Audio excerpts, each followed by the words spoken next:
Importance of cervical length గురించి తెలుసుకుందాం ఈరోజు. నేను మీ doctor Shilpa, obstetrician and gynaecologist, infertility specialist. Pregnancy నిలబడిన తర్వాత ఫస్ట్ ట్రైమిస్టర్‌లో ఏదైతే ఎన్‌టీ స్కాన్ చేస్తారో, సర్వైకల్ లెంత్ ఎంతుంది అనేది పర్టిక్యులర్‌గా డాక్టర్ చూస్తారు.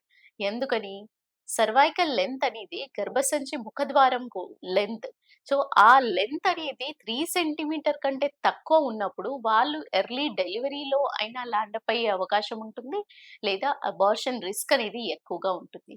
ఈ అబార్షన్ రిస్క్ కానియండి, ఎర్లీ డెలివరీ కానియండి, సెకండ్ ట్రైమిస్టర్ నుంచి అంటే ఐదో నెల నుంచి ఈ రిస్క్ ఫ్యాక్టర్స్ అనేది పెరుగుతాయి.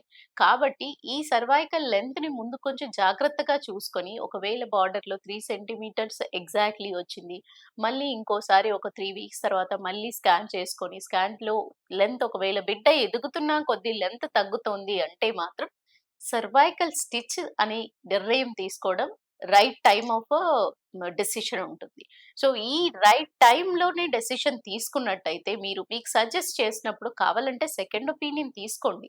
తీసుకొని అయినా సరైన డెసిషన్ తీసుకొని మీరు సర్వైకల్ స్టిచ్ అడ్వైస్ చేస్తే దానికి వెళ్ళడంలో ఏ రకమైన ప్రమాదం ఉండదు. బిడ్డకి ఏ రకమైన హాని జరగదు. సో, మీరు సర్వైకల్ స్టిచ్ అనేది యూజువల్లీ ఏది రైట్ టైమ్ అంటే 14-17 వారాల మధ్యలో సర్వైకల్ స్టిచ్ అనేది వేసుకోవడం జరుగుతుంది.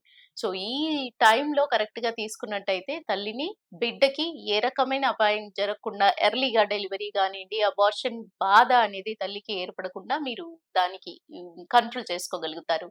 Thank you.